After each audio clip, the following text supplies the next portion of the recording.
Hi, it's Kathy Cassidy again, and I am back to read you another chapter of Love from Lexie, and hopefully you will enjoy. This one is chapter 6, and it's called The Group.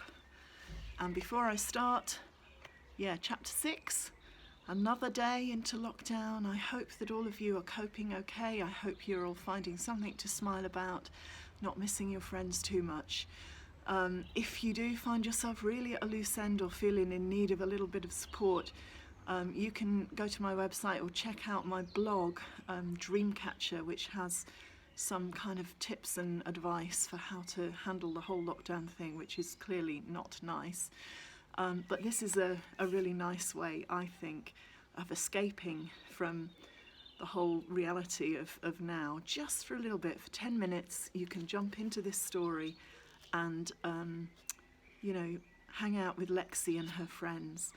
And if you remember in the last episode, the last chapter, Lexie had met Marley Hayes while she was putting up a poster advertising the Lost and Found group, that she wanted to start a group for people who were a little bit lost and lonely.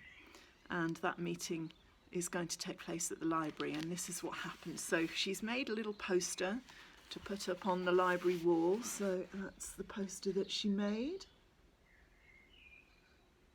Okay. And the poster says, "Welcome to the first meeting of the Lost and Found group, starting at 5 p.m. sharp. Don't be nervous, come in and we can all get to know each other. P.S. We have cake. Love, Lexie." So here we go, chapter 6, The Group. I tape the new sign on the meeting room door, then go inside to arrange the chairs into a circle. Miss Walker comes in with a jug of orange squash, her polka-dot 1950s dress swishing. "It's a lovely idea, this," she says. "Good luck with it, Lexie. Just give me a shout if you need anything. When people start arriving, I'll send them straight through." If people start arriving, I think. Suddenly my bright idea seems a little less brilliant than it did, but I try to stay optimistic. Happy and Bex arrive, Happy bringing fairy lights and a homemade tray bake. I set that out on a paper plate and plug in the fairy lights. Bex looks doubtful. She wrinkles her nose at the cake and the lights, but won't say anything to hurt Happy's feelings. She won't come right out and tell me she thinks the whole idea is stupid either, even though I know she does. "Reckon anyone will come?" she asks. "I mean, did anyone actually see your poster? You know what the Milford kids are like. And if they did see it, will they understand what it was actually about?" "Marley Hayes told me he'd come," I argue, "and bring his brother Dylan, and mention it to his friends." "The Bob brothers," Beck scoffs. "Why would they come?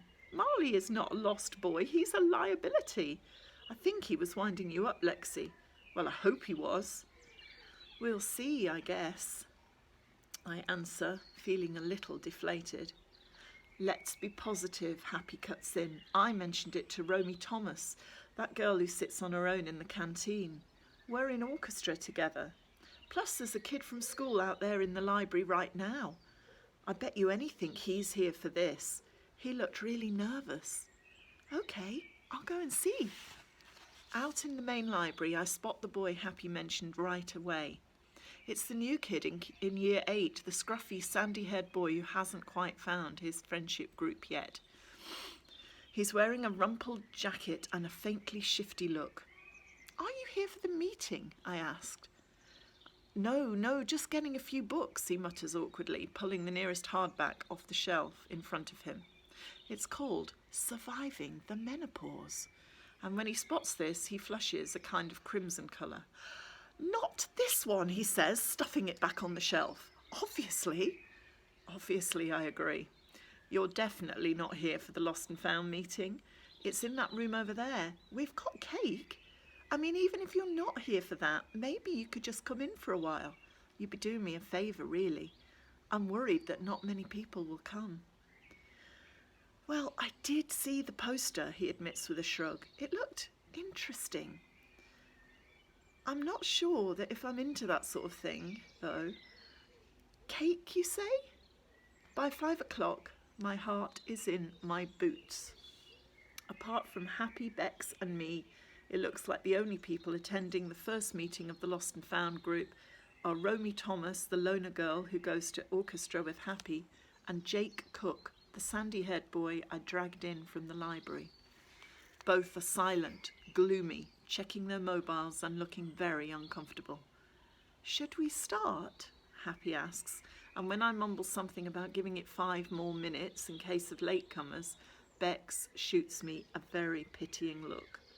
I glance down at my list of icebreaker questions to get things moving, but the questions look feeble and awkward in the cold light of day. My mouth is dry.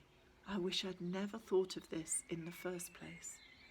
Suddenly there's a rumble of raised voices and rattling, crashing, booming sounds in the library. I can hear Miss Walker squeaking something that sounds suspiciously like, "You can't bring all that in here."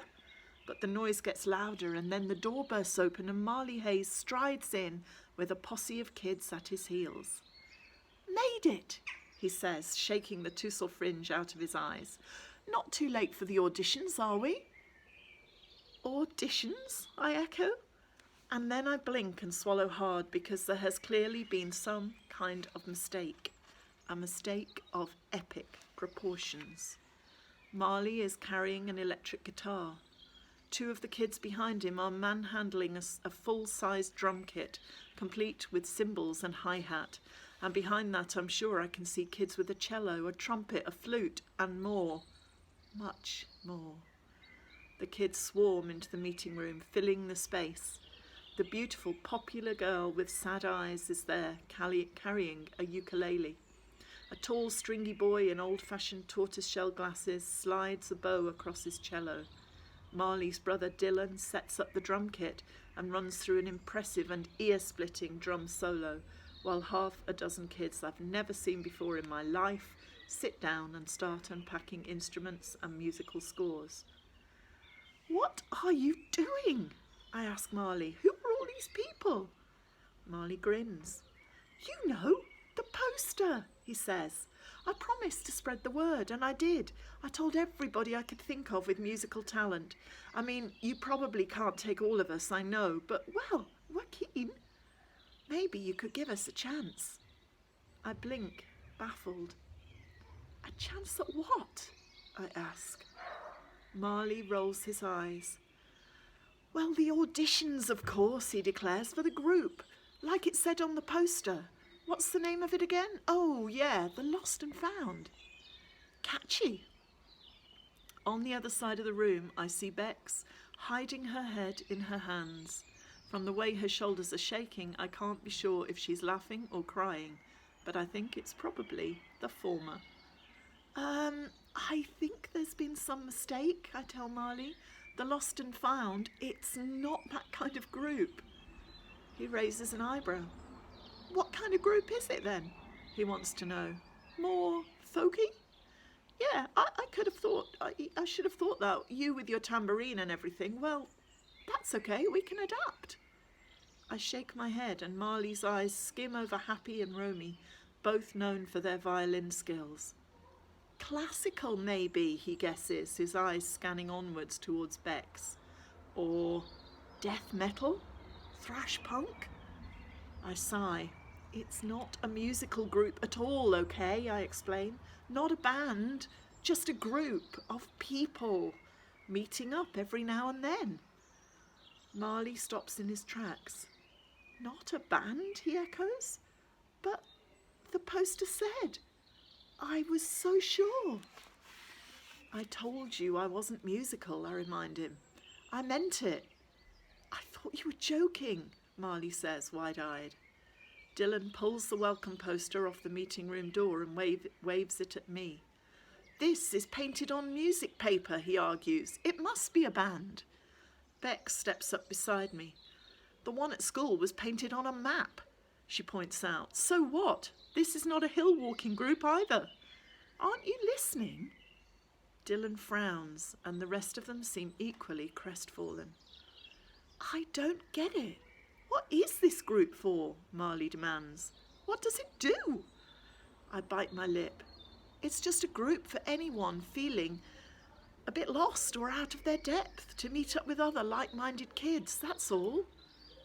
You just sit around talking and eating cake? He checks. What's wrong with that? Marley looks sceptical. So let's get this straight. Before we turned up, you had what? You and 4 other people.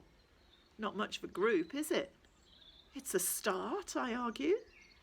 Actually, I was just leaving, the sandy-haired boy mutters. I have an urgent appointment at the dentist. I'd better be going too, Romy says, wiping cake crumbs from her lips. Sorry, Happy, but a group where people sit around talking about gloomy stuff, well, it's not for me. Anyhow, I told my mum I wouldn't be long. Marley shakes his head. You're going to let her leave? He asks me. This girl is seriously talented at the violin, and so is your mate Happy. I've heard them play. And you said yourself you play tambourine. Come on, Lexie, face it. Your idea may have flopped, but fate sent you us instead. We all love music. We're here to audition. Let us play. A cheer goes up from the newcomers, and the boy with the trumpet blows an ear-splitting fanfare. I spot Miss Walker's anxious face peering through the glass panel of the door, her candy-pink beehive bobbing up and down. I refuse to catch her eye. It's not that kind of group, I repeat, hopeless now. I'm sorry, but the Lost and Found is not a band. I don't know anything at all about being in a band or holding auditions. Sorry.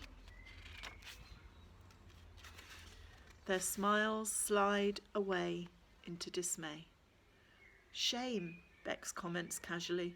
Marley's right about one thing. Would have been a cool name for a band.